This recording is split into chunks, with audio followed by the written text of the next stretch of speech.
Alexandre Cordani, je suis conseiller immobilier comme vous.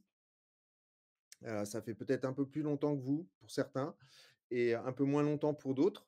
Je vois qu'il y a Christophe qui est là, donc je pense que ça fait plus longtemps qu'il est conseiller, vu son grand âge. Non, je rigole Christophe. Hem, donc Merci pour le grand âge, mais je suis pas sûr, je suis pas sûr. Tu es dans le métier depuis plus longtemps que moi. j'ai commencé en 2001 le métier. Ah oui, oui, mais tu plus depuis plus longtemps que moi, je confirme, Voilà, malgré ton jeune âge. donc oui, j'ai commencé le métier en 2001.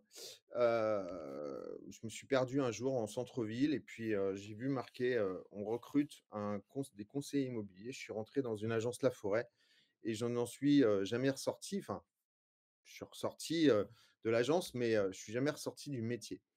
Donc, je suis également team leader.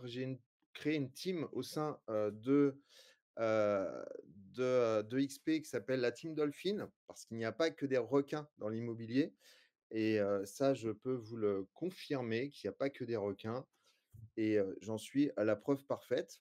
Donc aujourd'hui, ce qu'on va faire, on va, réellement, parler des contacts vendeurs et acquéreurs. Pourquoi? Parce que c'est hyper important, en fait, le suivi. Si vous ne l'aviez pas, compris, et ben, le business, il se trouve dans le suivi. Ce qui est quand même étrange, c'est que la plupart des gens, en fait, ne font pas de suivi. C'est-à-dire que, dès qu'un client vous dit: «Non», bah, vous lâchez prise. Dès que vous avez une offre trop basse, la plupart, bah, ils lâchent prise, et cetera et cetera et c'est dommage parce que, en fait, c'est le suivi qui vous permettra, de faire de l'argent tout simplement et encore une fois, on pourra en discuter pendant des heures. Je pourrais vous donner des heures d'exemples. Moi, c'est dans le suivi que j'arrive à faire, le business. Alors il y a des choses où on va passer vite, des choses où on passera moins vite, je vous préviens, parce que moi je suis avec les slides, EXP que j'ai un petit peu remaniés, bon, il y a des slides où on va passer vite parce que, c'est pas franchement, enfin, à moins que vous ayez des questions, hein, bien évidemment. Encore une fois, soyez réactifs, soyez proactifs dans cette visio. On est là pour 1 heure ensemble. Ce que j'aimerais, c'est que vous puissiez, parler, répondre, poser vos questions. S'il y a quelque chose que vous ne comprenez pas, il est important que vous puissiez poser vos questions et finalement, moi, ça me permettra, de vous amener beaucoup plus d'exemples si jamais il y a des choses que vous n'avez pas compris.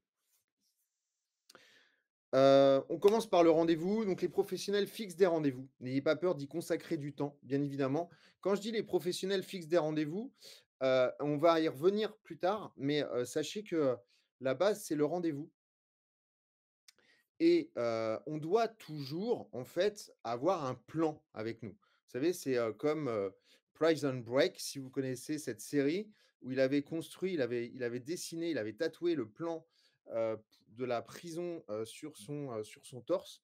Et ben, c'est un peu la même chose. Il faut que, vous ayez ce plan avec vous. Il faut que vous imaginiez, heu il faut que vous imaginiez l'instant d'après, le rendez-vous d'après à chaque fois. À chaque fois que vous avez un client, si vous lâchez le client, et ben, le client, il part dans la nature et à chaque fois que vous avez un client en ligne, il faut que vous imaginiez que, il faut que vous preniez un autre rendez-vous avec lui tout simplement. Soit un rendez-vous réel, soit un rendez-vous fictif. C'est-à-dire, vous avez votre plan et vous savez que vous allez le rappeler dans, 1 journée, dans 2 jours, dans 5 jours, dans 10 jours, dans 15 jours, dans 2 mois.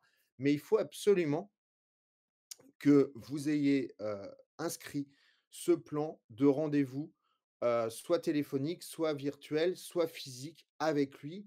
Pourquoi? Tout simplement parce que ça vous permettra de ne rien oublier et surtout lorsque vous allez ouvrir votre téléphone le matin et ben, vous aurez directement vous aurez les rendez-vous, vous aurez exactement le plan qui va se définir et vous saurez qu'il faut que vous appeliez monsieur Dupont, monsieur Charles et cetera. Alors que si vous l'aviez pas noté et ben, vous allez oublier, tout simplement. Donc fixez bien évidemment des rendez-vous, c'est ce que je vous disais. Restez courtois, bon ça c'est évident, et ayez toujours cet objectif que vous devez effectivement, hem, trouver une solution pour, bah, à un moment donné, faire du business, hein, d'accord? On est tous là aujourd'hui. L'idée c'est quoi? Que vous fassiez, 50, 60, 70, 80, 100 000 €. Si vous avez ces objectifs par an, il faut absolument que vous mettiez ça sur le papier et vous dites et tout passera forcément par des rendez-vous. Les annonces immobilières, bah, elles doivent être, bien évidemment claires, concises, fidèles à la réalité. Ça, c'est pareil. Vous voyez, je passe du temps à, étudier les annonces immobilières de mes concurrents et d'ailleurs, ça me fait toujours des points intéressants à avoir lorsque je suis en rendez-vous avec mes clients. C'est pas que je détruis, mes concurrents, hein, bien évidemment, l'idée n'est pas là, mais lorsque vous avez une annonce immobilière, le minimum que vous puissiez avoir dans l'annonce immobilière, c'est, la localisation par rapport aux écoles, par rapport au commerce et cetera. Les écoles, c'est hyper important. Le quartier, les écoles et cetera et quand vous regardez les annonces et ben, vous allez de vos concurrents et peut-être les vôtres d'ailleurs, vous allez vous rendre compte que, ben, vous n'avez pas, la localisation pour, les écoles. Par exemple, cette maison, elle dépend de quelle école? Elle dépend de quel collège? Elle dépend de quel lycée? Et ça, c'est hyper important parce qu'il y a des gens qui recherchent, des écoles particulières, des collèges particuliers, des lycées particuliers, et quand vous êtes dans une grande ville, alors je ne sais pas où vous êtes, hein, mais moi je suis dans une grande ville où vous avez plusieurs écoles, plusieurs collèges, plusieurs lycées, bah, forcément, ça c'est très, très important d'avoir cette localisation et moi je m'en sers énormément parce que lorsque je suis en rendez-vous, clientèle, et ben, je leur dis, «D'ailleurs, vous dépendez de ce collège-là, on est bien d'accord?» «Oui, oui, tout à fait, on dépend». «OK. Savez-vous que monsieur le concurrent, au fait, ne l'a pas noté sur son annonce?» Et ça, et ben, bien évidemment, ce sont des tactiques, qui vous permettront, de vous mettre en avant et puis, de leur dire: «Beh, oui, c'est hyper important de pouvoir indiquer toutes ces informations» et bah, ça n'a pas été fait. Donc si vous n'arrivez pas à vendre votre maison aujourd'hui, bah, c'est peut-être aussi dû à l'annonce immobilière. Donc ça, c'est des choses qui sont importantes. Donc l'annonce, il faut que vous soyez, hyper, enfin pointilleux par rapport à ça. Bien évidemment, la lumière, la vue, la rénovation, la localisation, je vous en ai parlé, l'environnement et cetera, ça aussi c'est très important. Utilisez ChatGPT. J'ai d'ailleurs créé un GPT, alors attendez, je vais vous le donner. Je vais vous le mettre en chat si jamais vous ne l'avez pas. Je vais aller le chercher, heu, copier le lien, je pense que c'est ça. Je vais vous le mettre dans le chat. Si jamais vous n'arrivez pas à l'ouvrir, dites-le moi.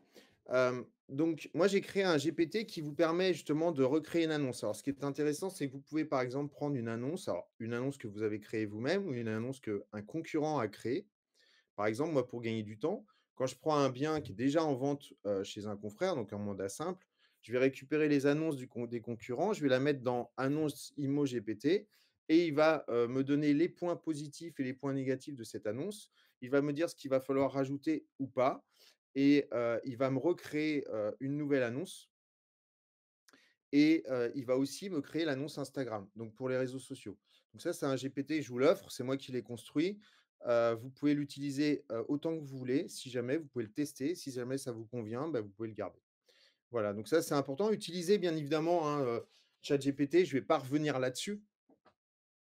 ChatGPT, c'est très intéressant pour gagner du temps, et donc ben, vous pouvez déjà gagner du temps pour, construire l'annonce. Alors prenez pas tout pour argent comptant, hein, vous pouvez modifier certaines choses. Des fois, ChatGPT, utilise des mots un peu compliqués, Vous êtes pas obligé d'utiliser exactement, mais par contre, ça donne de belles idées quand même. Donc ça, c'est, les choses, classiques, hein, on va pas revenir là-dessus. Bien évidemment, il faut nettoyer, désencombrer, dépersonnaliser. Est-ce que tout le monde connaît, ce que c'est que, nettoyer, désencombrer, dépersonnaliser? Est-ce que tout le monde connaît tous ces principes, qui existent, depuis, très, très longtemps dans l'immobilier? Dites-moi si vous connaissez ou si vous voulez, plus d'informations. Dans tous les cas, je vous demande pas de prendre votre balai et d'aller, nettoyer la maison, de votre client, hein. C'est pas le but, hein. On n'est pas là pour faire ça, hein. Par contre, on est là pour donner des conseils et ensuite les conseils, il faut qu'ils travaillent, hein. On est d'accord? Lorsqu'on prend un bien, on ne peut pas créer de compte avec notre adresse pro sur ton ChatGPT. Ça veut dire quoi, Lionel? On ne peut pas créer de compte. Tu peux, parler?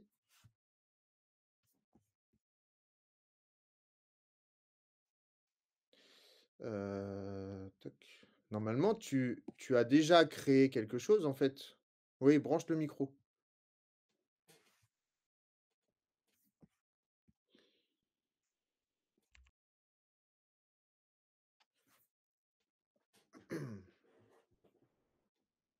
Bon, branche le micro, puis tu reviens vers moi.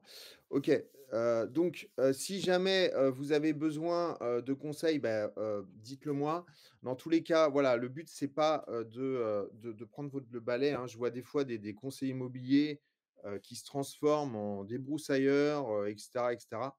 C'est pas notre métier, attention, hein. On n'est pas là pour faire le ménage pour les autres.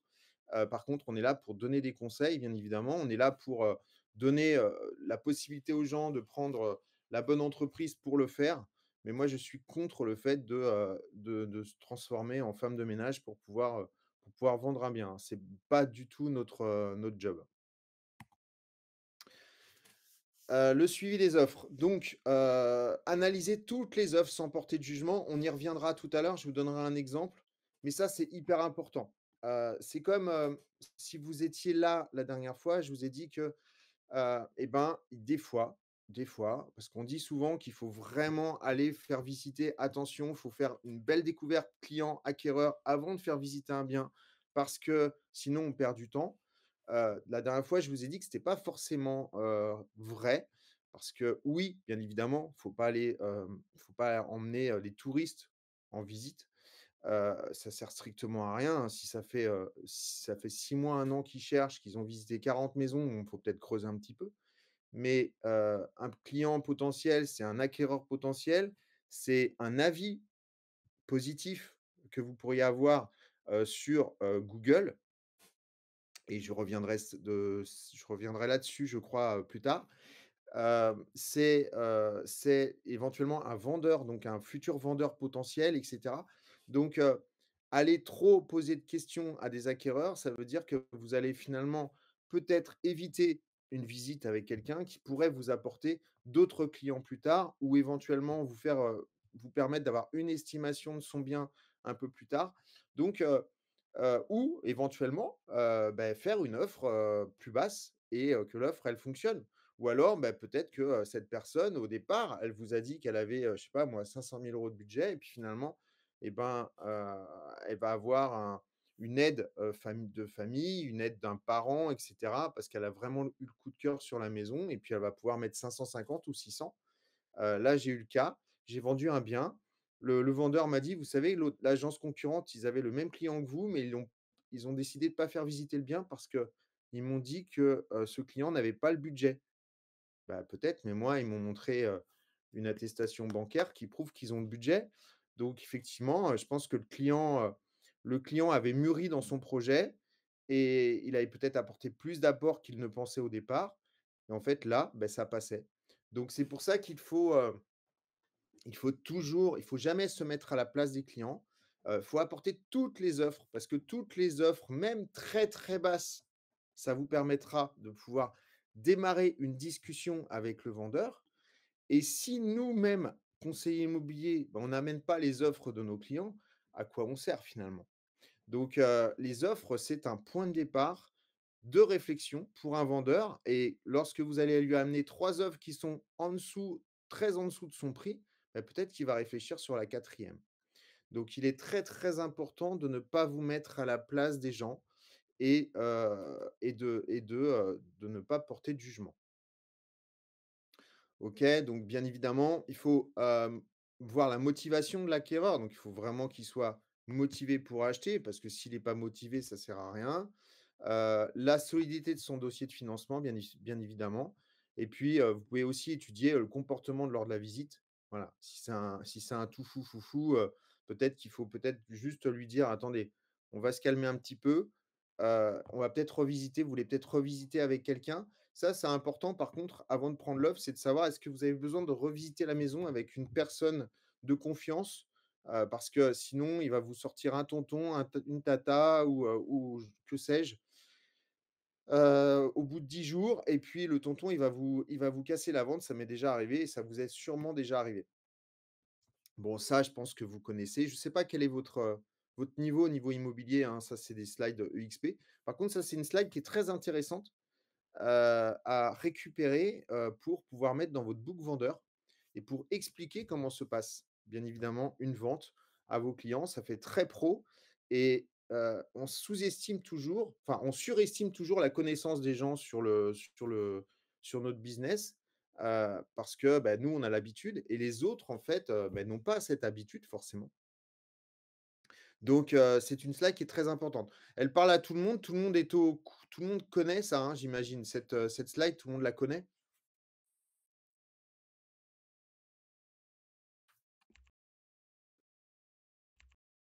OK. Je regarde juste les messages rapidement. Donc on ne peut pas te créer de compte dans Lionel, tu toujours pas branché ton micro Lionel? Je sais pas, cela fonctionne, c'est top, il doit falloir avoir déjà un chat GPT. Ça fonctionne. OK, c'est Lionel qui parle? Oui, c'est Lionel là. Ah OK et du coup ça fonctionne là? Ouais, parce qu'en fin de compte, vu que j'étais déjà sur un chat GPT, il fallait utiliser le même login pour aller dessus et là, c'est nickel. Ah, OK d'accord, super. Très bien, merci beaucoup à tous. Si vous avez un souci, vous me le dites. OK, donc cette slide, ça parle à tout le monde, j'imagine. Si ça parle pas à tout le monde, bah, dites-le moi, mais c'est une slide qui est simple, hein, qui vous permet, de savoir comment se passent, les étapes d'une vente. Donc une slide qui est intéressante à garder en mémoire et à prendre, et à mettre dans votre book vendeur. J'espère que vous avez tous un book vendeur, sur lequel vous avez, vos points positifs à vous, hein, c'est important. La dernière fois, j'entendais quelqu'un qui disait: «Ouais, EXP, ils ont pas de book vendeur». Mais en fait, EXP, ouais, ils peuvent vous faire un book vendeur, mais en fait, le book vendeur, il faut le faire en fonction de vous, en fonction de votre secteur, en fonction de ce que vous allez apporter, vous, sur ce secteur-là, des dernières ventes qu'il y a eu et cetera. Faut le paramétrer de manière à ce qu'il soit le plus, local possible pour qu'il plaise aux gens. Parce que si c'est un book vendeur EXP, ça ne servira pas à grand chose, en fait. Donc le suivi de vos vendeurs, bien sûr, au cours de la vente, bah, vous devez faire un suivi commercial. Moi, ce que je vous conseille, c'est au moment du mandat, c'est de prendre l'agenda de votre client et de lui faire noter les 5 prochains rendez-vous. Pourquoi? Tout simplement parce que personne ne le fait, déjà. Donc vous êtes le seul à le faire et ça lui permettra, en fait, déjà de voir votre différence. La deuxième chose, c'est que, ce qui n'est pas dans l'agenda n'existe pas. Donc si jamais ça n'existe pardon, excusez-moi, si c'est pas dans l'agenda, ça veut dire que vous risquez d'oublier ce suivi vendeur et ça, c'est très, très, très, très mauvais d'oublier un vendeur. Donc à partir du moment où vous allez lui faire noter votre nom 5 fois dans son agenda, en plus de ça, votre nom va apparaître dans son agenda pendant 5 fois et donc et ben, vous gagnez des points si vous êtes en mandat simple, bien évidemment. Vous le faites en mandat simple et en mandat exclusif, hein, bien évidemment. Pourquoi? Parce qu'un mandat simple, c'est un mandat, simple, mais il n'est pas forcément simple, il ne va pas continuer à être simple toute la vie. Ça se trouve, si vous faites un bon suivi, à un moment donné, bah, le client va vous dire: «Bah, écoutez, franchement, par rapport à ce que vous faites, le travail que vous faites, eh ben, j'ai envie de travailler avec vous, donc je vais retirer le mandat simple qu'il y a dans l'autre agence et je ne vais travailler qu'avec vous» et donc à ce moment-là, vous aurez gagné des points. Je vous conseille également de créer un groupe WhatsApp, donc surtout s'il y a monsieur, madame ou même les indivisions, où il y a plusieurs personnes, donc je pense que vous le faites déjà, mais si vous ne le faites pas, et ben, c'est hyper important. Comme ça, vous avez tout est relié directement dans le même groupe. Vous parlez, à l'unité, et donc c'est beaucoup plus, simple et vous verrez que, bah, voilà, la communication sera beaucoup plus claire entre vous et tout le monde. Et pour faire les comptes rendus de visite, c'est génial aussi parce que vous pouvez faire une vidéo, vous pouvez faire vous pouvez écrire directement votre compte rendu sur WhatsApp et tout le monde l'a en même temps et ça, c'est plutôt pas mal. Donc encore une fois, je vous conseille de faire un audio ou une vidéo. Voilà, moi la j'aime bien la vidéo. Après la visite, je suis encore dans la maison quand les propriétaires sont pas là et je leur fais une vidéo. Bah, écoutez, la visite vient de se terminer, ça s'est bien passé ou bah, les clients n'ont pas apprécié ça, ça, ça. Dans tous les cas, je vous ferai un petit compte rendu derrière. À quel intervalle de temps les 5 rendez-vous? Bah, tu prends en général, sur des mandats donc qui viennent d'être pris, au départ, hein, tu prends maximum tous les 10 jours, les 5 rendez-vous, hein. Si tu prends un rendez-vous tous les mois, c'est beaucoup trop tard. 10 jours, ça te permet en fait au départ d'avoir un laps de temps pour avoir des appels, pour faire les premières visites, sachant que ça n'empêche pas que le compte rendu doit aussi être fait après chaque visite, OK? Ça, c'est un rendez-vous vraiment visio ou un rendez-vous avec lui sur place, mais par contre, les comptes rendus doivent être faits après chaque visite. Donc la visio, ça marche bien. Maintenant, vous pouvez faire aussi, un audio, ou un écrit, comme vous voulez. Donc évidemment qu'il faut revoir le prix, hein, si jamais, le prix ne fonctionne pas au bout d'un certain temps. Donc ça, c'est pareil, c'est pas facile de vous donner un délai. En général, voilà, moi, quand je suis chez un client, j'ai fait une estimation. Une fois que l'estimation est faite, le client, souvent, il me dit: «Ouais, mais bon, moi, j'ai envie de tester plus cher, tatati tatata, parce que mon bien, il vaut plus, parce que, tatati». Bon, je lui dis: «Écoutez, voilà ce qu'on peut faire. On va se laisser 3 semaines. Au bout de 3 semaines, si jamais on voit qu'il n'y a pas, eu d'offre ou que, il n'y a pas trop de visites, il faudra à ce moment-là baisser le prix. Est-ce que vous êtes OK?» OK? Donc vous mettez en place une stratégie avec lui. Il n'est pas question de dire enfin, après c'est vous qui voyez, hein, vous pouvez très bien dire: «Ah non, non, moi je, ne prends pas le mandat si vous n'êtes pas à mon prix». Bon, je trouve ça complètement, je trouve ça bête. Maintenant, après chacun sa technique. Personnellement, si la personne me dit: «J'ai envie de tester», bah, on va tester, on va tout mettre en place. Alors, bien sûr, il ne faut pas que ça soit 400 000 € au-dessus du prix, il ne faut pas que ça soit 30 au-dessus du prix, mais si c'est, genre, si vous faites une évaluation et qui vous dit: «Bah, moi, j'aimerais bien, tester 5 ou 10 de plus», on peut le faire et à ce moment-là, on leur dit: «OK, mais dans 3 semaines, moi j'ai tout mis en place. Dans 3 semaines, on refait un point ensemble et si jamais le prix, si jamais ça ne correspond pas, il y a pas de proposition, il y a pas de visite ou peu de visites et cetera, on revoit le prix à la baisse. Vous êtes OK pour ça?» Et donc à ce moment-là, bah, ça peut se faire, ouais, au bout de 3 semaines. Dans tous les cas, si jamais vous n'avez pas prévu ça et qu'à un moment donné, et ben, il faut quand même revoir le prix, bah, moi je vous conseille bien évidemment, c'est de prendre rendez-vous avec lui et ben, il faut, faire baisser. Donc là, vous pouvez utiliser cadastre.com qui est, plutôt pas mal. Donc vous remettez à jour le dossier d'estimation, qui vous permettra en fait de remettre à jour en fonction des nouveaux biens et cetera qui ont été mis et cetera et ça fonctionne plutôt pas mal. J'utilise cadastre.com, mais j'utilise aussi un mail. C'est-à-dire que je vais lui envoyer un mail au départ, hein, pour lui expliquer et ensuite, bien sûr, je l'appelle, tout dépend en fait. Si le client, par exemple, là, j'ai des clients, ils sont pas du tout dans la région, donc c'est un peu compliqué. Donc je vais utiliser les mails. Si par exemple, vous avez le rendez-vous qui est enfin, vous avez votre client qui habite, dans la maison que vous vendez, à ce moment-là, il faut prendre rendez-vous directement avec lui, hein. Encore une fois, c'est difficile de vous dire exactement comment il faut faire parce qu'aujourd'hui, il y a tellement de cas différents que c'est très, très, très difficile de, vous donner toujours le même principe. Mais dans tous les cas, ce qui est sûr, c'est qu'il faut revoir le prix avec lui, soit par mail, soit en utilisant, le dossier d'estimation, soit en visio, soit en direct. Après, c'est vous qui voyez. Si vous avez besoin, si vous encore une fois, hein, si jamais vous ne comprenez pas ce que je dis ou c'est pas clair, vous avez besoin d'informations, dites-le moi et je reviens dessus. Hem, bon, par exemple, si jamais vous avez, des problèmes, si vous, par exemple, vous constatez qu'il y a un problème, vous pouvez utiliser, ce type de script. «Bonjour, j'ai fait plusieurs visites et les acquéreurs ont tous relevé un même point, l'entretien du jardin». Je vous dis ça parce que ça m'est déjà arrivé. Pour maximiser les chances de vendre au meilleur prix, je vous recommande vivement de faire appel à un jardinier. Voici le contact d'un professionnel qui pourrait intervenir rapidement. Donc, on donne le problème, on apporte une solution et bien évidemment un appel à l'action. Et ça, encore une fois, vous allez montrer à la personne que vous êtes vraiment expert. Vous allez montrer à la personne que vous êtes vraiment proactif. Vous allez montrer à la personne que, ben, oui, vous lui amenez un problème, mais derrière, vous avez une solution. La solution, encore une fois, hein, c'est pas vous qui allez prendre la bêche et qui allez refaire le jardin. Non, vous allez lui amener les gens pour qu'il puisse faire son boulot. Voilà, on n'est pas tous là. On n'est pas là pour prendre pour tout faire en fait, hein. On n'est pas la bobonne des clients. Il faut vraiment, vous mettre ça dans la tête parce que sinon, les clients vont vous manger tout cru. Est-ce que c'est clair pour vous?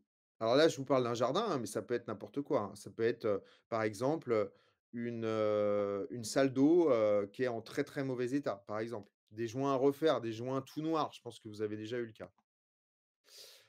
Les prompts que vous pouvez utiliser ChatGPT, donc rédige-moi un message WhatsApp rapide et efficace envoyé à mon vendeur après une visite, avec un résumé des retours et une suggestion d'action. Donc, par exemple, là, vous pouvez lui dire: ben voilà, vous lui faites, rapidement vous copiez-collez les retours que vous avez déjà eus.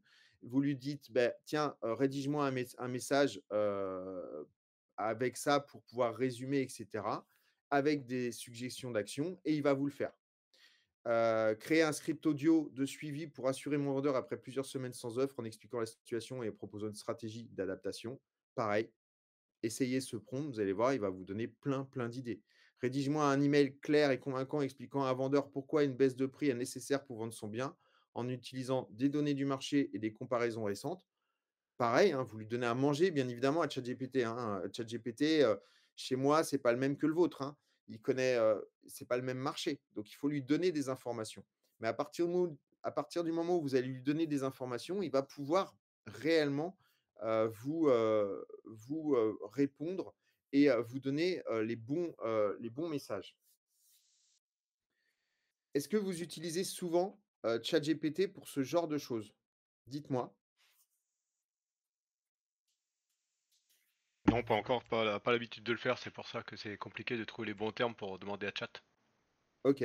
Donc, si tu n'as pas l'habitude, en fait, tu peux lui demander, toi, les termes. Par exemple, tu peux lui dire: «Écoute, voilà, je suis conseiller immobilier, j'ai pas l'habitude de te parler.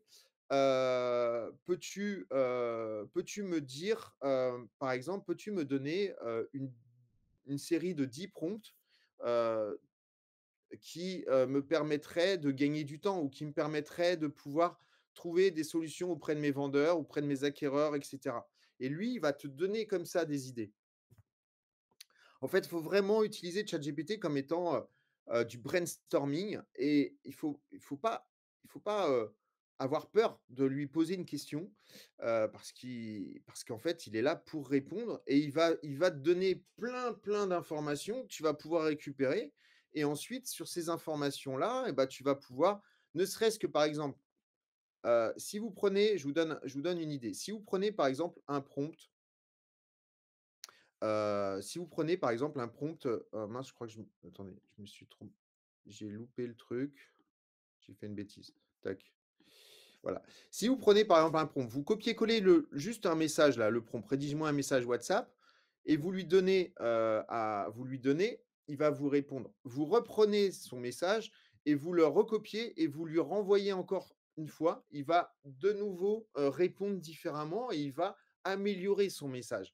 Donc à chaque fois que vous avez besoin de pouvoir, heu aller plus loin avec lui, beh, des fois, il suffit simplement de copier-coller sa réponse et lui, il va aller plus loin, en fait. Donc c'est vraiment très, très intéressant de pouvoir le faire et ça va vous permettre de vous donner plein, plein d'idées. Oui, il y a quelqu'un qui veut me poser une question? Non? J'avais cru. OK. J'avais cru. Bon, les questions, c'est soit en chat, soit, directement, hein. Vous m'arrêtez bien évidemment. OK, donc, pareil, la dernière fois, alors je ne sais pas si, il y a des gens qui étaient là, ou pas lundi, mais, oui, enfin, je sais qu'il y en a qui étaient là, mais si jamais les autres, il y a d'autres personnes qui n'étaient pas là. Je vous avais parlé donc du LPMAMA, donc ça, c'est une méthode de questionnement. Et en fait, vous pouvez utiliser cette méthode de questionnement aussi, au moment des appels pour prendre rendez-vous pour faire une visite. C'est-à-dire qu'au moment où vous êtes avec le vendeur. Si par exemple, vous dites à un vendeur: «Voilà, je vous appelle parce que j'ai des clients qui aimeraient visiter votre bien». Alors, ils veulent absolument ils veulent absolument habiter, votre ville ou votre quartier. Leur budget et ben, ils sont, dans les prix parce qu'ils ont un budget de 500 000 € et le bien, il est à 480 ou 520, donc ça passe. Ils veulent acheter parce qu'en fait, ils habitent, à Paris ou je sais pas où, en province et en fait, ben, ils viennent d'avoir, un bébé ou ils viennent d'être mutés. Ils ont d'ailleurs déjà visité 2 ou 3 autres biens, mais d'après ce qu'ils m'ont dit, le terrain était pas assez grand, tatati tatata et ils ont vérifié leur financement, auprès de leur banque, donc tout est OK. Ils veulent visiter à tel jour. Pensez pas que lorsque vous prenez un rendez-vous, vous allez être vraiment, pris pour un vrai professionnel si vous leur dites ça. C'est-à-dire en l'espace de 5 phrases, vous avez, vous avez, vendu finalement, cette visite à votre client vendeur. Le client, il est rassuré parce qu'il voit que vous avez fait un bon job et que, finalement vous avez posé les bonnes questions à votre client, et que c'est un client, qui est, qui pourrait acheter parce qu'il a les moyens, il veut acheter exactement le secteur et cetera. À contrario, si vous dites: «Bonjour, voilà monsieur, voilà je vous appelle, je suis l'agent immobilier, voilà, donc j'ai une visite, jeudi à 18h, ce sont des clients, c'est bon pour vous? Oui, oui, OK, merci, au revoir». Bah, vous pensez que là, forcément, le client, il va dire: «OK, c'est une visite, mais c'est qui? C'est quoi? Pourquoi? Comment faire?» et cetera. Enfin, le gars, il en sait rien. Alors que là, vous êtes clair, net et précis. Donc utilisez vraiment cette méthode parce qu'encore une fois, heu être pro, c'est pas simplement sur les réseaux sociaux. Être pro, c'est il faut le prouver tous les jours. Et si tous les jours vous prouvez que vous êtes pro parce que lorsque vous appelez un vendeur et ben, vous êtes, clair, net, vous avez une bonne méthode et vous expliquez les choses, ben le vendeur, il va se sentir rassuré et à un moment donné, si vous êtes en mandat simple et ben, le client, il va vous dire: «Beh, j'ai envie de bosser avec vous parce que franchement, il y a une vraie différence entre vous et les autres». Est-ce que ça vous parle ça?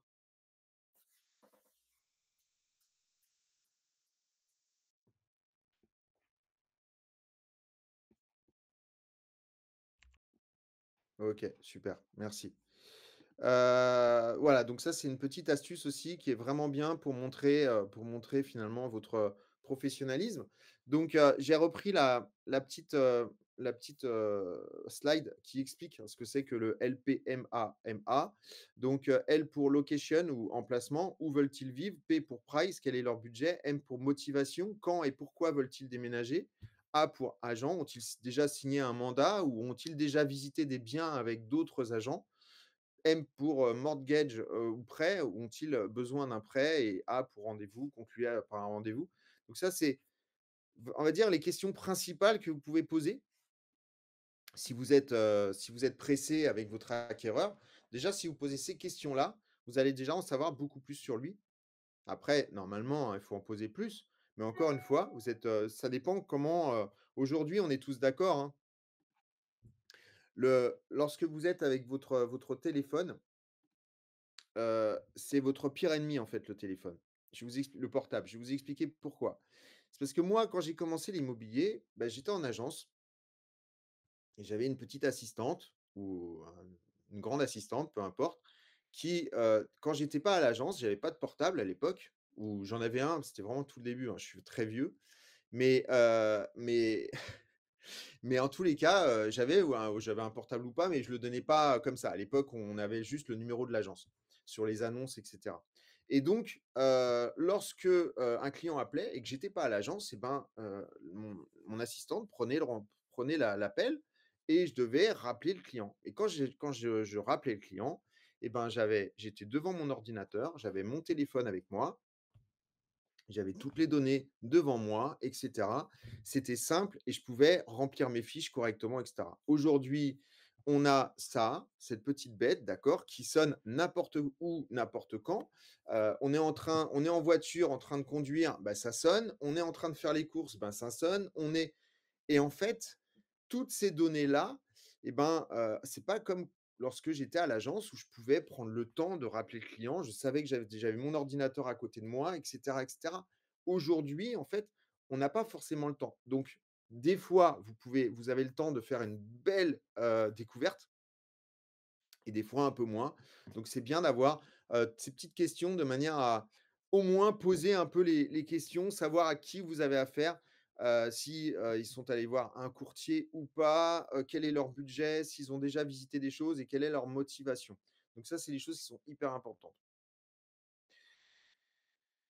Process contact acquéreur, bon, Apimo, hein, la gestion de vos acquéreurs, je ne vais pas y revenir. Je pense que vous savez utiliser Apimo. Si vous ne savez pas, il y a des présentations qui se font tous les jours, mais dans tous les cas, heu, le plus simple, c'est quand même d'utiliser Apimo, ne serait-ce que pour faire les rapprochements. Les rapprochements, c'est quand vous avez un client vendeur et que vous cliquez sur un bouton et vous avez tous vos acquéreurs qui tombent directement parce que l'ordinateur vous dit: «Bah, il faut appeler tel client, tel client, tel client» et même si vous l'avez oublié et ben, c'est le client qui vous le c'est l'ordinateur qui vous le rappelle. Bah, ça peut être possible que si vous rentrez correctement vos informations.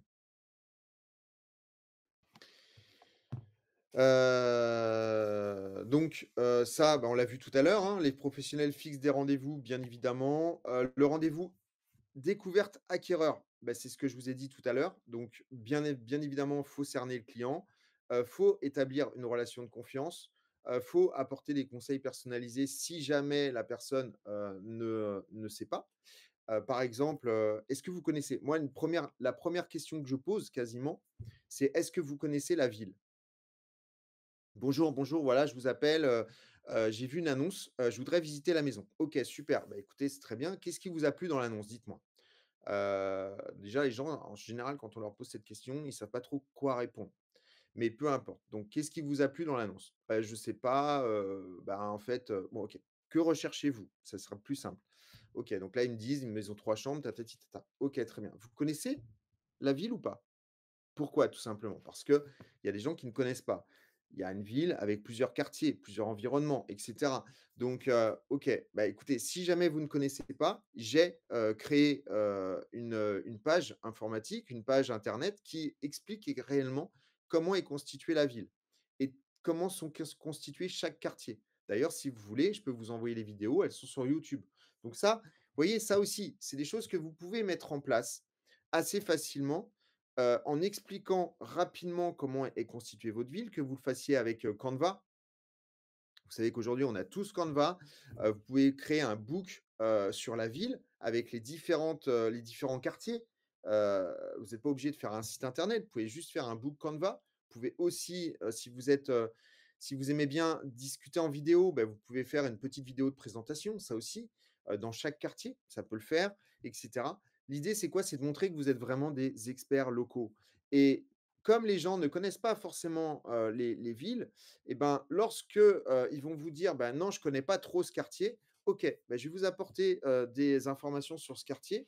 Est-ce que si jamais je vous envoie un document, un book que j'ai constitué moi-même et qui vous expliquera comment est fait le quartier, est-ce que vous le lirez? Est-ce que, je peux me permettre de vous envoyer, un message, d'ici demain et de voir avec vous si vous l'avez lu et du coup si ça vous dit, de visiter cette maison dans ce quartier-là. Vous voyez? Ça, c'est des choses importantes. Encore une fois, pensez au rendez-vous d'après. Hier, j'ai un client au téléphone qui m'a dit, avec une maison où il y a beaucoup de travaux.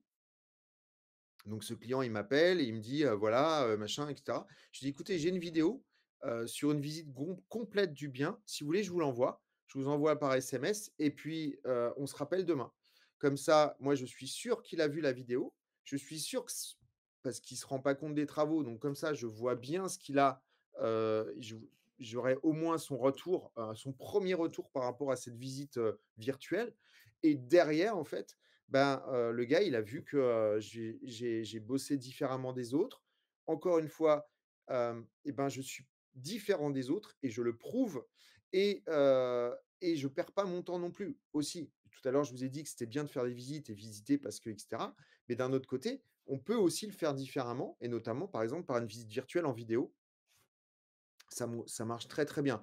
Encore une fois, les visites virtuelles, heu, vous pouvez vous dire: «J'ai pas assez de sous aujourd'hui, je peux pas acheter du matériel pour faire de la visite virtuelle». Mais vous êtes pas obligé d'avoir le super matériel avec la super truc, la super caméra et cetera.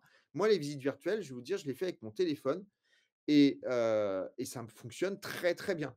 Donc et ce sont des vidéos, je mets ça sur YouTube et ensuite j'envoie les liens sur YouTube. Il y a toujours des gens qui vont dire: «Je peux pas faire». Donc osez, enfin voilà, soyez audacieux dans ce que vous faites et vous verrez que vous allez marquer des points. Bon voilà, après le reste, vous savez à peu près, bien évidemment, identifier la cohérence du projet. Voilà, s'il y a 300 000 € de travaux, bah, il faut peut-être quand même lui dire qu'il y a beaucoup de travaux parce que s'il a un budget de 600 000 et qu'il appelle sur une maison à 600 000 et qu'il ne s'est pas rendu compte qu'il y avait 300 000 € de travaux, bah, vous allez lui faire visiter un bien, qui vaut 900 000. Il aura vraiment pas les moyens et là, vous allez vraiment perdre votre temps. Les motivations, les freins, bien évidemment. Ça fait combien de temps que vous visitez? Bah, ça fait 2 ans. OK. Vous avez visité combien de maisons? Bah, j'en ai visité 60. OK, d'accord et qu'est-ce qui a fait que, bah, sur les 60 maisons, vous avez pas trouvé bonheur, comme on dit? Donc voilà, ça, c'est des questions qu'on peut quand même poser, bien évidemment, parce que ça sert à rien non plus de faire visiter aux visiteurs du dimanche, hein. Et savoir s'il est propriétaire ou pas, ça c'est hyper important. Parce que du coup, s'il est propriétaire, beh, peut-être qu'il aura besoin d'un crédit relais ou peut-être qu'il ne pourra pas prendre de crédit relais. Il y a plein d'informations, que vous allez noter, que vous allez alors il n'est pas question de faire peur non plus dès le premier appel, mais par contre notez-les. D'ailleurs, il y a des fiches, qui existent, qu'on verra tout à l'heure. Il y a des fiches qui existent que vous pouvez noter et ces fiches-là, vous pouvez les garder et les prendre pour vous en visite et continuer, lorsque vous posez des questions, et ben, à noter les informations. C'est bien aussi, c'est de noter, bah, le nom des enfants. Comme ça, en revisite et ben, vous pouvez tout de suite dire bonjour avec le prénom des enfants et du coup, boum, vous marquez des points. La personne, elle se dit: «Waouh, il se rappelle du prénom de mes enfants, quoi». Donc ça, c'est, des petites choses qui sont pas grand-chose finalement, mais qui peuvent, faire toute la différence. Sachez que nous sommes des commerciaux et que, on doit être sympa et en même temps, si on montre à la personne qu'on s'intéresse vraiment à elle et quoi de mieux que, ben, pour un parent, de savoir que la personne, elle s'est, rappelée du prénom de ses enfants, quoi et je peux vous dire que vous marquez énormément de points. Donc utilisez les questions, bien évidemment, les questions ouvertes. Les questions ouvertes, c'est celles qui commencent par quoi, qui, où, comment, pourquoi, quand, combien.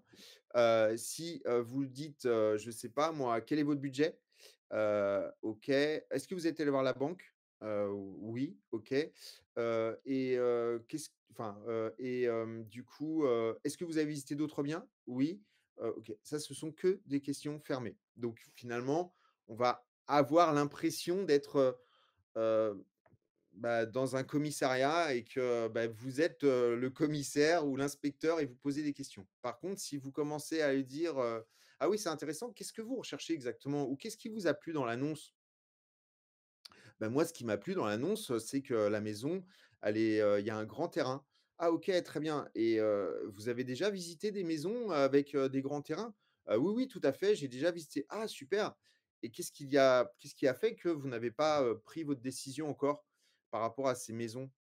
Et ben, en fait, j'ai pas pris de décision parce qu'il y avait trop de travaux.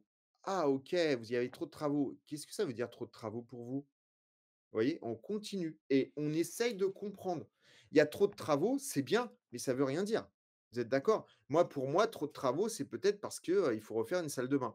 Par contre, pour un autre, trop de travaux, c'est peut-être parce que, il faut refaire l'électricité, il faut casser un mur, il faut agrandir la maison et cetera et donc votre interprétation de trop de travaux à vous n'est pas forcément l'interprétation de trop de travaux de l'autre personne et donc vous allez comme ça comprendre: «OK, donc si je comprends bien» et là, vous pouvez reformuler: «OK, donc si je comprends bien, vous recherchez une maison avec pas trop de travaux». OK, pas trop de travaux, ça veut dire que pour vous, encore une fois, faudrait juste, pouvoir refaire, que vous ayez besoin de refaire éventuellement la salle de bain, mais s'il y a l'électricité, les fenêtres à changer et cetera, pour vous, c'est beaucoup de travaux, donc ou remettre, faire l'isolation par l'extérieur.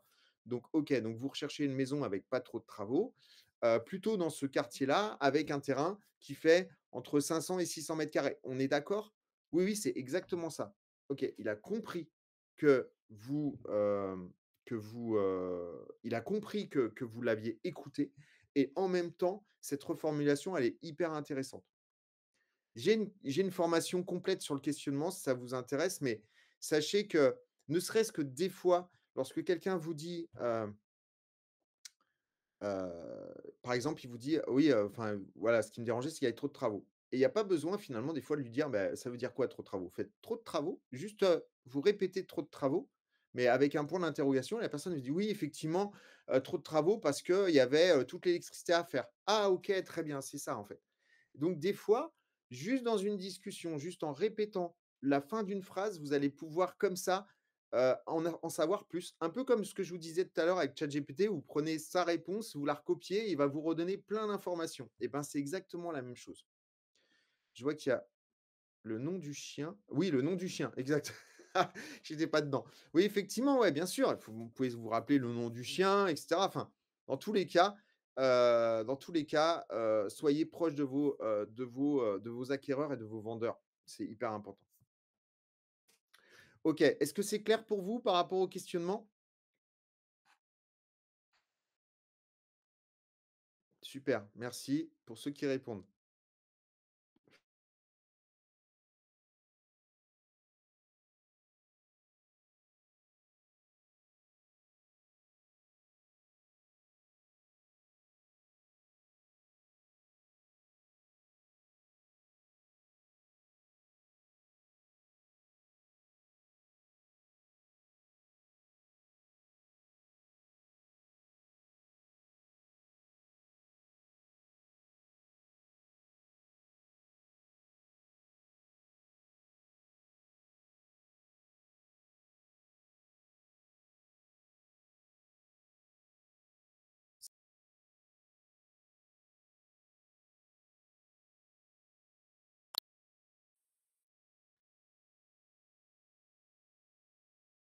Du tout.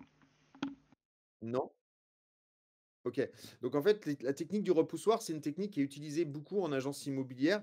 Heu, Notamment, je crois que c'était Century 21 qui l'avait mis en place au départ. Et ben, c'est de montrer 3 biens, dont un qui est, où vous savez que la personne ne, le prendra pas parce qu'il y a, beaucoup trop de travaux. En gros, il vous a dit que ce qu'il ne voulait pas et en fait, vous allez quand même lui montrer, tout simplement parce que, dans le prix, dans son prix, en fait, vous avez un bien qui est nettement mieux, ou peut-être un peu plus cher, mais dans tous les cas, nettement mieux, sans travaux et cetera et donc vous allez commencer par lui montrer un bien qui est pourri et donc du coup, il va se dire: «Ah ouais, à ce prix-là, ah là là», il va être dégoûté et ensuite vous lui sortez un bien qui est très beau, et donc là, forcément, c'est des comparaisons, hein, qui va se faire et donc il va dire: «Ah ouais, celui-là, il est nettement celui-ci est nettement mieux que l'autre, parce que, celui-ci est au prix et cetera et je pense que ça correspond exactement à ce que vous recherchez». «Ah ouais, c'est exactement ce que je recherche» et là, du coup, vous allez lui vendre celui-ci beaucoup plus facilement que si vous lui montrez que celui-ci, parce qu'en fait, il va pas pouvoir comparer finalement et bon, sauf s'il a déjà vu 5, 7, 10 biens ou s'il visite avec d'autres agents, mais sinon, s'il est en début de recherche, il risque de vous dire: «Ah OK, celui-là, il est bien, mais comme je suis en début de recherche, faut que j'en visite d'autres pour me faire une idée». Je pense que vous avez déjà eu cette réponse de vos acquéreurs en disant: avec celui-là est très bien, du marché et donc il faut que j'en visite d'autres et donc montrez-lui d'autres biens et vous verrez en lui montrant d'autres biens, même si c'est un repoussoir et ben, vous allez l'aider finalement à l'amener vers le choix idéal pour lui. Prenez toujours votre alors là, je ne l'ai pas marqué, mais c'est hyper important. Prenez toujours votre télémètre, sur vous, votre mètre et votre télémètre. Moi, j'ai les 2, hein, j'ai le mètre, laser et j'ai le mètre, le vrai mètre parce que des fois, bah, pour pouvoir mesurer une petite distance, c'est plus facile avec un vrai mètre. Mais prenez toujours ça sur vous. Pourquoi? Parce que il y a toujours un client qui va vous dire: «Ah ouais, la hauteur sous plafond, elle est à combien? Ah là là, mais je sais pas si mon canapé de 2,70 m il passe. Je sais pas si, je sais pas ça. Ah au fait, le lit, j'ai l'impression qu'il passera pas, tatati tatata». Si vous n'avez pas de maître avec vous pendant les visites et ben, vous pourrez pas répondre à toutes ces questions et ça fait beaucoup plus pro, bien évidemment. Si vous pouvez avoir le diagnostic, le dossier technique avec vous, ou en tout cas l'avoir sur votre téléphone, bah, c'est nettement mieux parce que ça vous permettra de répondre aussi aux questions. Voilà les petites fiches dont je vous parlais. Alors moi, j'en ai d'autres, hein, j'en ai créé d'autres qui me permettent, qui me correspondent vraiment. Mais ces fiches, elles sont intéressantes à avoir parce qu'elles vous permettent de tout simplement, surtout quand on on n'est pas du métier ou on commence dans le métier et ben, de pouvoir répondre, voilà, de pouvoir noter toutes les informations qui sont importantes, pour vous et pour le client, pour le futur client. Où est-ce qu'on les trouve ces fiches? Alors on doit les trouver dans le Drive. Je demanderai au staff de nous le dire, et je pense qu'elles sont dans le Drive. Ouais, c'est ton Drive Heu, collaborateur, Alexandre. OK, d'accord, dans le Drive collaborateur, voilà. Moi je les utilise pas parce que j'en ai créé d'autres, spécialement pour moi et ma team, mais dans tous les cas, si jamais vous les voulez, dans le Drive collaborateur. Oui, je confirme. Dans le Drive collaborateur, il y a également un dossier partage où Christophe Champton a également partagé des fiches et des conseils en parallèle. D'accord, Donc, OK. Bah, voilà et dans tout le est Drive retrouvable. c'est à quel niveau du Drive collaborateur?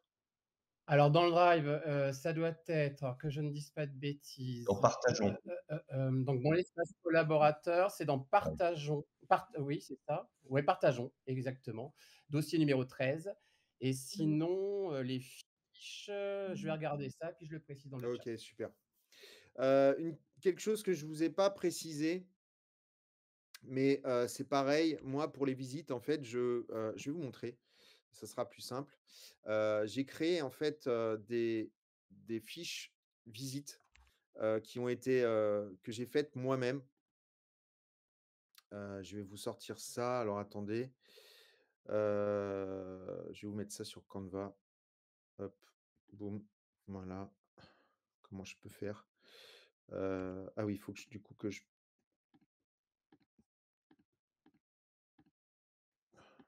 pardonnez parce que voilà, share screen, hop, voilà. Je pense que vous devez le voir là. Donc moi, j'ai recréé en fait, des fiches visites, sur Canva. C'est des fiches, visites que alors je mets, 3 minutes, hein, à intégrer en fait les photos de mon bien et les informations importantes. Donc, oui, il y a EXP, il y a le nom de mon agence ici et ensuite il y a les photos du bien, le prix et de l'autre côté, vous avez le texte pub. Vous avez ici un QR code pour pouvoir accéder à ma carte de visite digitale. C'est à mes couleurs, et en fait, ça fait beaucoup plus pro. D'ailleurs, la dernière fois, j'ai un de mes clients qui m'a dit: «Mais dis-moi, vous pouvez me dire le nom de votre logiciel, s'il vous plaît?» parce qu'en fait, c'était un client qui était dans la gestion et je lui dis: «Non, non, ça c'est une fiche Canva, en fait, c'est moi qui l'ai créée». «Ah OK». Parce que les fiches Apimo, pour moi, elles sont dégueulasses de chez dégueulasse.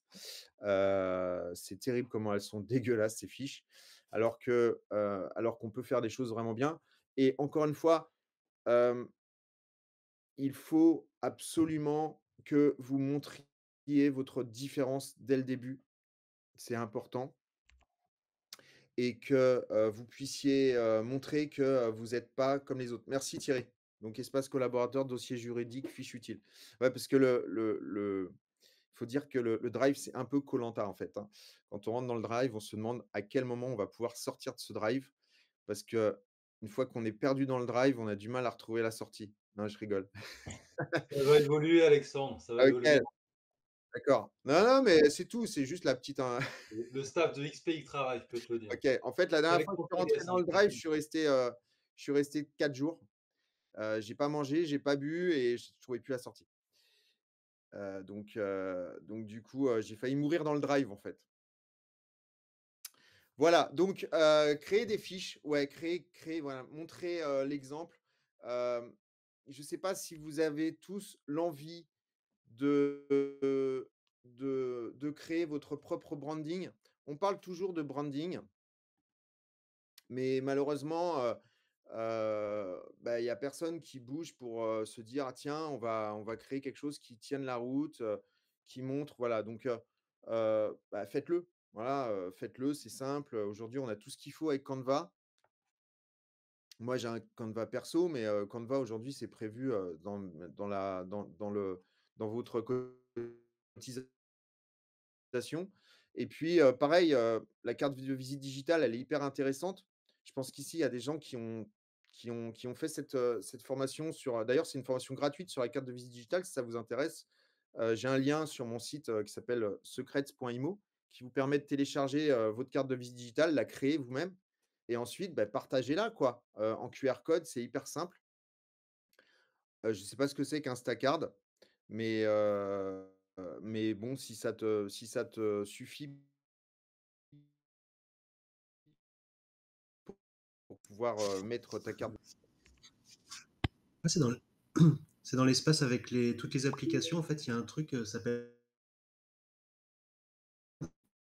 en fait, on a une version gratuite. Là, On a une sur version Octave. gratuite. OK, d'accord. Bon, moi j'utilise System.io. Ça vous permet aussi de pouvoir mettre des liens qui vous permettent de prendre les contacts directement sur System.io, de les mettre dans un tunnel si vous voulez et la carte de visite digitale, elle a été construite sur System.io. C'est pour ça que je vous dis sur secrets.imo, secrets, secrets.imo, vous avez vous avez, tout, et c'est gratuit. Voilà, donc si jamais ça vous dit, vous pouvez aller voir. Voilà, donc voilà pour la fiche commerciale. Alors attendez, du coup, je vais faire, share screen. Je reviens là-dessus, hop. Bon, toujours faire signer bien sûr le bon de visite avant et si possible éviter la présence des vendeurs. Alors je vous dis si possible parce que j'ai eu le cas, il y a 2 jours où, en fait je me suis retrouvé comme si j'avais 12 ans et c'est le vendeur qui a fait la visite. Donc je suis pas le genre de gars qui va vous dire, «Bah, il faut absolument faire ça, sinon vous êtes pas bon» et cetera. Moi, ça m'est arrivé il y a 2 jours, donc je peux vous dire que j'étais mal à l'aise et même les acheteurs derrière, que je suis allé voir parce qu'ils vendent leur maison, même les acheteurs derrière m'ont dit que, bah, ils avaient pas compris pourquoi, j'avais été mis un peu en arrière.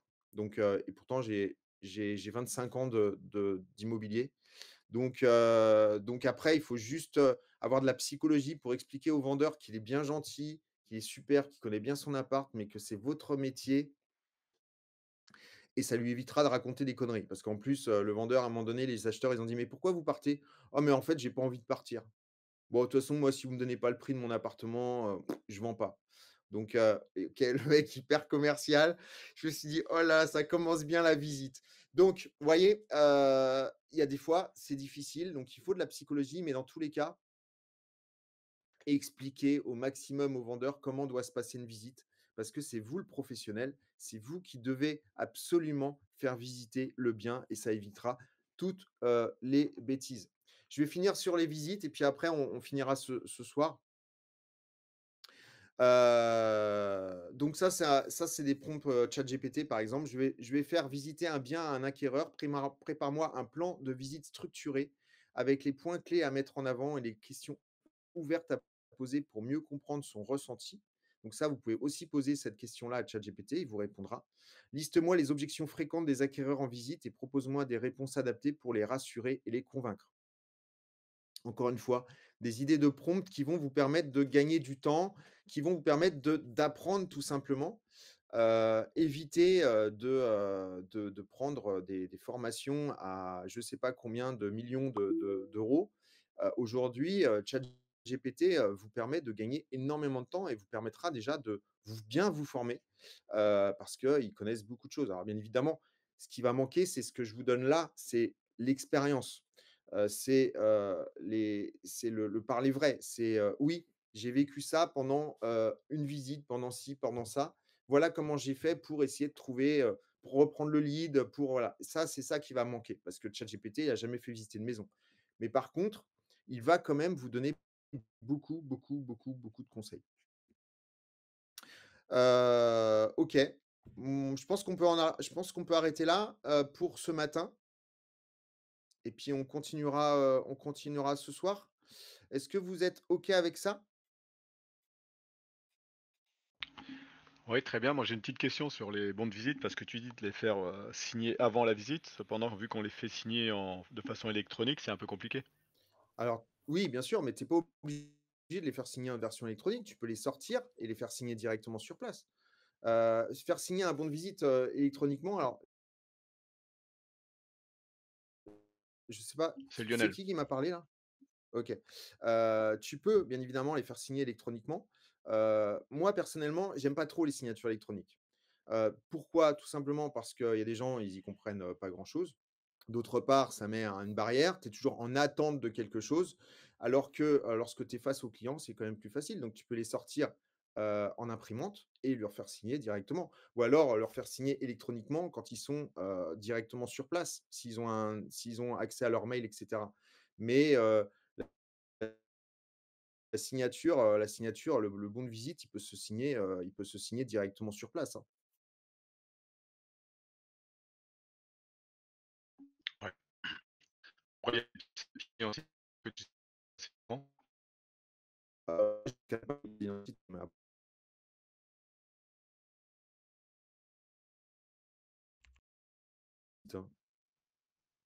la loi t'autorise pas, enfin après, peut-être que Thierry me dira différemment, mais moi je le fais pas. OK. Est-ce qu'il y a d'autres questions? Juste, Alexandre, Oui? on parlera des visites demain matin, 9h30, 10h30. OK, Je fais un peu de teasing en même temps. OK, d'accord. Et on abordera ce sujet aussi OK, du bon super, de visite. génial, Ouais. génial. Ben merci Christophe, merci. Moi je fais, là, bah, on va dire que là, c'est plutôt, je prends de la hauteur et toi après tu rentreras un peu plus dans le détail de la visite. Exactement. OK, génial, super. OK, d'autres questions? Est-ce que vous avez des questions par rapport à ce qu'on a vu, là, ce matin? Ou éventuellement ce qu'on a vu lundi dernier et que vous posez une question en disant: «Tiens, il m'a dit ça, mais en fait, j'ai essayé, ça a pas marché». Oui, clair, très cool. OK, super. Bon, et bah, génial. Bah, on se retrouve tout à l'heure à 17h30, s'il vous plaît, pour la suite et la fin. Voilà et si vous avez des questions, encore une fois, sachez que moi, je suis prêt à y répondre, et s'il y a que en posant des questions que vous allez vraiment, vraiment, vraiment, vraiment apprendre. Voilà. Donc prenez le temps de bien réfléchir à tout ça et puis on se retrouve à 17h30. Allez, passez une bonne journée. À plus tard. Bye bye.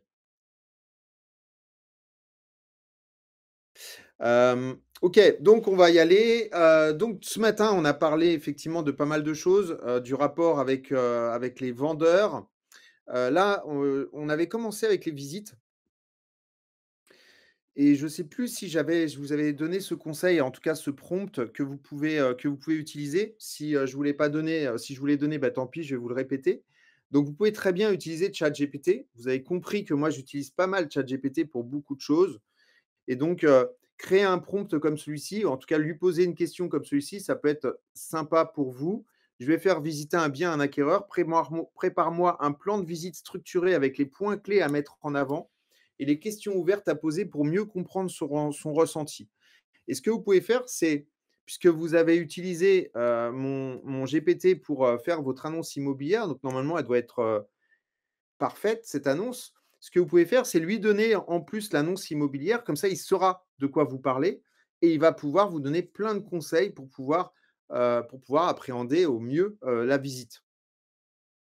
Ce qui est intéressant aussi, c'est, un prompt comme ça, c'est: «Liste-moi les objections fréquentes des acquéreurs en visite et propose-moi des réponses adaptées pour les rassurer et les convaincre». Donc pareil, vous pouvez aussi, par exemple, lui dire simplement, «Liste-moi les objections fréquentes des acquéreurs en visite, pour un bien similaire à», et là vous mettez le la, la description de votre bien, et propose-moi des réponses adaptées pour les rassurer et les convaincre, et vous verrez, vous allez être vraiment étonné, par, les réponses. En général, il est vraiment très, très bon et il va vous donner plein, plein, plein de possibilités, plein de réponses, plein d'objections, qui vont vous permettre en fait finalement, et ben, de mieux appréhender les visites et surtout, d'apprendre, hein, puisqu'on en est tous là, hein, on apprend petit à petit, et c'est vrai que, bah, il faut mieux apprendre avec ChatGPT qu'apprendre directement sur place. Quand vous avez une objection et vous ne savez pas y répondre, bah, autant, vous préparer à cette objection. Donc ça, c'était pour, le déroulé des visites et éventuellement, une possibilité pour vous de pouvoir, en apprendre davantage avec ChatGPT. Après la visite, moi, je vous conseille, c'est d'envoyer un mail avec les diagnostics, bien évidemment, si vous ne l'aviez pas fait avant, mais en général, moi, je ne le fais pas avant, je le fais après. Vous pouvez, évidemment leur, demander un avis Google. Il y a très peu de gens qui le font. Et profitez de la visite pour pouvoir demander un avis Google. Ça va vous permettre, ben, d'augmenter rapidement votre nombre d'avis, et puis, bah, simplement en leur disant: «Bah, écoutez, si vous avez 5 minutes, pourriez-vous, me laisser un avis, sur la visite?» Uniquement sur la visite. Donc là, si la visite s'est bien passée, en règle générale, c'est ce qui va se passer, et ben, la personne va vous mettre, bah, écoutez, visite agréable, monsieur Cordani est quelqu'un de très sympa, et cetera, ou, Véronique est quelqu'un de très professionnel, et cetera, et ça va augmenter finalement auprès de Google votre nombre d'avis, et puis, ça va vous permettre, bah, tout de suite, d'avoir un retour qui va être très positif pour vous et pour votre, référencement sur internet. Souvent, enfin, en tout cas, moi, personnellement, c'est ce que je faisais. J'attendais la vente pour pouvoir demander un avis, ce qui est complètement idiot parce qu'on va peut-être vendre 5, 7, 8, 10 biens dans l'année, et si, tout le monde donne un avis, c'est cool, mais si vous en avez un sur 2 qui vous donne un avis, ça veut dire que vous allez avoir que 5 avis dans l'année, alors que des visites, vous allez peut-être en faire, 150 ou 200, et donc ça vaut beaucoup plus le coup finalement de, demander un avis à chaque visite. Prévoyez un rappel au bout de 48 heures, et moins évidemment si le client vous paraît très intéressé, mais prévoyez un rappel au bout de 48 heures. À chaque fois que vous faites une visite, vous prévoyez ce rappel, ça va vous permettre de tout de suite de pouvoir, à chaud, au bout de 48 heures, sans lui sauter dessus, d'avoir un retour, et surtout, pensez à l'étape d'après. Ça veut dire, «OK, on a visité ce bien, il vous convient pas parfaitement, qu'est-ce que je peux faire avec vous pour avancer, en fait? Qu'est-ce que vous pouvez faire avec cet acheteur pour avancer?» Toujours penser à l'étape d'après. Peut-être que, ben, vous n'avez pas forcément le bien idéal, mais peut-être que, il y a, une agence immobilière qui a un bien qui pourrait correspondre, et donc à ce moment-là, voir avec l'agence si, elle accepte un intercabinet. Ce qu'il faut, c'est toujours leur ouvrir la porte pour, visiter d'autres choses. Donc ça, c'est clairement hyper important, et bien évidemment, les acquéreurs, il faut les garder. Pourquoi? Beh, tout simplement parce que si vous avez des acquéreurs, et ben, ça va vous permettre d'avoir un argument supplémentaire pour pouvoir avoir un mandat en cas de pige. Vous savez, la pige, c'est toujours, bah, écoutez, si vous avez un acquéreur, apportez-le-moi. Oui, mais j'ai pas d'acquéreur parce que j'ai pas de biens qui sont similaires. Chose importante, et c'est pour ça qu'il faut travailler le local, moi, je vous conseille vraiment, c'est de travailler le local. Le local, ça veut dire quoi? C'est pas le local pour pouvoir mettre, un commerce, hein. C'est le local pour pouvoir, dire: «Beh, moi, je travaille dans mon secteur, dans ma ville et je ne travaille que dans ma ville». On va dire 80 de mes ventes se font dans ma ville. 20 des ventes se font ailleurs. Mais si 80 de vos ventes se font ailleurs et que vous ne faites que 20 dans votre ville, c'est qu'il y a un souci. Il y a un problème et du coup, imaginez, moi je connais des agents par exemple, et ben, ils ont un bien à vendre dans une ville, un bien dans une autre ville, un autre bien dans une autre ville encore. En fait, ils ont 5-6 biens et les 6 biens sont dispersés partout. Comment voulez-vous qu'ils puissent bosser correctement? Déjà, ben, si j'ai un bien dans la ville qui est à 10 kilomètres de chez moi, bah, ça ne sera pas les mêmes acquéreurs que dans ma ville et donc du coup, bah, les acquéreurs pour le bien qui est de l'autre côté à 10 kilomètres et ben, je pourrais rien en faire parce que c'est pas ma ville et donc c'est pas là où je veux travailler. Vous comprenez? Alors que quand on vend dans le local, enfin, en tout cas dans sa propre ville, eh ben, c'est beaucoup plus simple. Vous allez pouvoir, prendre vos acquéreurs et tout de suite aller essayer de leur vendre autre chose à proximité. Donc il faut vraiment garder ça en mémoire. Heu, 80 de vos biens doivent être dans votre secteur. 20 si vous en avez, bah, il faut pas que ça dépasse 20 ailleurs. Et puis surtout, beh, vos acquéreurs, vous les cajolez. Vous en faites vraiment de véritables, acquéreurs avec lesquels vous allez pouvoir derrière leur proposer d'autres choses. Moi, je vous conseille, c'est, de pouvoir, éventuellement les mettre soit dans des groupes WhatsApp, soit de mettre vos biens directement sur WhatsApp. Vous savez que sur WhatsApp, maintenant, vous pouvez mettre des annonces. Je ne sais pas si vous le saviez, mais sur WhatsApp, vous pouvez, WhatsApp Business, hein, il est gratuit. WhatsApp Business, c'est gratuit, mais ça s'appelle WhatsApp Business. Sur WhatsApp Business, vous pouvez mettre des annonces. Donc vous pouvez créer un catalogue d'annonces sur WhatsApp. Ce qui vous permettra, en fait, directement de pouvoir mettre des biens off market. Donc par exemple, vous appelez une personne qui vous dit: «Ah ben moi, je veux pas de mandat». OK, bon, permettez-moi quand même, est-ce que je peux quand même visiter votre bien? Pour pouvoir me rendre compte de ce que c'est. Visitez le bien. Elle veut pas de mandat dans un premier temps. Prenez les photos, vous prenez les diagnostics, vous faites comme si vous preniez un mandat, mais vous allez proposer ce bien en off market à vos acquéreurs. Si jamais vous avez, par exemple, sur votre WhatsApp, vous avez un lien avec marqué off market, et bien, ces biens-là, vous pouvez, si vous avez un acquéreur qui est intéressé, vous envoyez le lien de l'annonce et du coup, bah, derrière, la personne pourra, vouloir le visiter si elle veut et à ce moment-là, ça vous permet de pouvoir utiliser vos acquéreurs pour pouvoir vendre du bien off market. Est-ce que c'est clair pour tout le monde?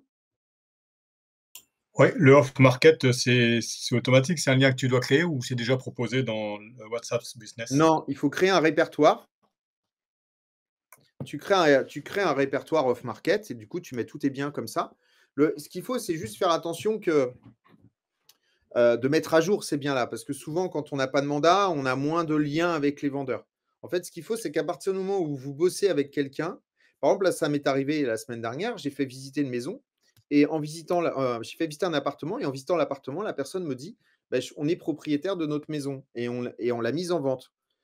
Si vous voulez, on vous la montre, mais on ne vous donnera pas de mandat parce qu'on a déjà 2 agences et on veut pas travailler avec un autre mandat». Je fais: «OK, est-ce que je peux la voir?» Elle me dit: «Oui, oui». J'ai pris rendez-vous, j'ai pris les photos, il m'a envoyé les diagnostics et derrière, en fait, et ben, je l'ai mise sur mon WhatsApp tout simplement et quand je propose à mes clients, beh, j'envoie le lien. Voilà. Mais par contre, il faut avoir un suivi avec ces gens-là, au même titre que si vous aviez un mandat. D'une part, parce que si vous avez un suivi, ils vont voir que vous êtes, plutôt quelqu'un de bien et donc peut-être qu'ils vont, à un moment donné, vous dire: «Bah, OK, on est d'accord pour le mandat» et puis d'autre part, bah, ça se trouve, le bien va être vendu, vous ne le savez pas. Le bien, il va changer de prix, vous ne le savez pas et cetera. Donc il faut un vrai suivi. Eux, ils auront pas tendance à vous le dire si vous avez pas de mandat, hein. Donc c'est pour ça qu'il faut un vrai suivi avec ce genre de personnes. Alexandre, Oui, c'est Véronique, j'ai une question. Dans le oui. cas concret, Tu transmets quand même, régulièrement aux vendeurs le nom des potentiels acheteurs avec qui tu es en relation et à qui tu as transmis, le lien off market? Pour éviter qu'ils aillent voir, l'agence, qui officiellement a le mandat? Alors Ou oui, ça tu peux transmettre, mais de toute façon, après, c'est une histoire de confiance oui, oui, non, et mais pour sécuriser et peut-être un peu verrouiller la chose, ouais, je suis pas sûr que tu verrouilles non? quoi. Le problème du off market, c'est que tu verrouilles pas grand-chose. Donc c'est vrai que, a priori, si tu as un bon rapport avec l'acheteur, il y a pas de raison qu'il aille voir l'autre agence. Moi, j'ai pas trop de soucis avec ça, hein. En général, ça m'est arrivé une fois, la dernière fois, où j'ai eu un appel, j'ai pas répondu tout de suite. Le bien, c'est un bien que j'ai en mandat simple. Quand j'ai rappelé 2 heures après, et ben, le client m'a dit: «Non, mais ça y est, finalement, j'ai pris rendez-vous avec l'autre agence». Mais ça reste assez rare quand même. Souvent, quand, même moi, quand je prends rendez-vous, par exemple, je sais qu'il y a des conseillers qui veulent pas prendre rendez-vous directement devant le bien parce qu'ils sont obligés de donner l'adresse avant la signature du bon de visite. Ben, moi, je donne l'adresse et j'ai jamais eu de souci, personnellement, de quelqu'un qui a voulu, finalement, sonner avant que j'arrive ou quoi aux caisses. Donc, en tout cas, nous, dans notre secteur, on n'a pas ce problème-là. Maintenant, oui, tu peux, bien sûr, tu peux dire: «Bah, écoutez, j'ai envoyé vos coordonnées à monsieur et madame, X, qui réfléchissent pour visiter». Mais le problème, c'est que les agences, elles, ne vont pas, forcément donner les noms. Donc de toute façon, ça se trouve, ils vont quand même visiter avec l'agence et tu le sauras pas. Et Ouais, eux le sauront pas que ce sont ceux-là. dans un compte rendu de visite, tu donnes le nom des personnes Oui, qui ont visité après? oui, Ouais. mais, après, Oui, c'est après coup, après ça. la visite. Après la visite, mais pas avant. Rien ne vaut le mandat Donc exclusif. comment? Rien ne vaut le mandat Oui, exclusif, évidemment, c'est sûr. évidemment, mais le problème, c'est que si tu attends le mandat exclusif, bah, des fois, tu peux attendre longtemps, Ouais, hein. ouais. L'idée, c'est d'être réactif face à une mise en vente et donc ben, ils veulent pas tous passer par le mandat exclusif, on est bien d'accord? Non, non, mais Donc même là, je suis confrontée à bon, j'ai pas le mandat exclusif, je suis en mandat enfin, je vais être en mandat simple, mais j'ai une agence en face qui a la primauté morale, pour 3 semaines. ah oui, bah, oui. Ouais, bah, oui. Je sais que Sébastien Lozano, là, il vient de vendre un studio à Saint-Maur. Bah, au début, il lui avait donné, l'exclusivité morale pour 1 semaine, je crois et puis finalement, il lui a dit: «Bah, non, finalement, ce sera 2 jours». Ça va, il l'a vendu, je crois, dès la troisième visite. Mais effectivement, après, les vendeurs, quand ils sont liés avec un mandat exclusif, c'est quand même mieux. Maintenant, des fois, dans notre business, c'est pas forcément toujours très, très simple et les gens ont pas forcément une super moralité non plus, hein. Ils sont pas, hyper droits. Donc après voilà, ça fait partie du métier. Est-ce qu'il y a d'autres questions? Si, Non? je vais Oui, continuer. Quand tu dis, rappeler 48 heures après la visite, oui. l'idée c'est savoir, est-ce qu'ils se positionnent? Qu'est-ce qu'ils en ont pensé? Enfin, est-ce Voilà, en général, après la visite, tu as déjà un premier retour. oui? Mais du coup, si tu notes pas de rappeler, 48 heures après la visite, tu les rappelleras pas, en fait. Et donc ce qui est bien, c'est de les rappeler pour savoir, du coup, 48 heures après, ce qu'ils en ont réellement pensé. Là, ils vont te dire: «Ben non, ben, on vous l'avait dit, c'est vrai que c'était un peu trop loin des transports, tatati tatata». OK, d'accord et du coup, vous avez visité d'autres choses depuis? «Ah non, non, pas du tout». «Est-ce que ça vous intéresserait que je puisse vous proposer d'autres biens?» Et c'est là où tu peux, envisager le rendez-vous d'après. OK. Mmh. Non, c'était voir si jusqu'où tu vas, creuser. Enfin, si c'est plus simple si on a d'autres biens à leur proposer, c'est sûr. Heu, Oui et si tu en as pas, bah, éventuellement voir si tu peux faire un intercap. mmh.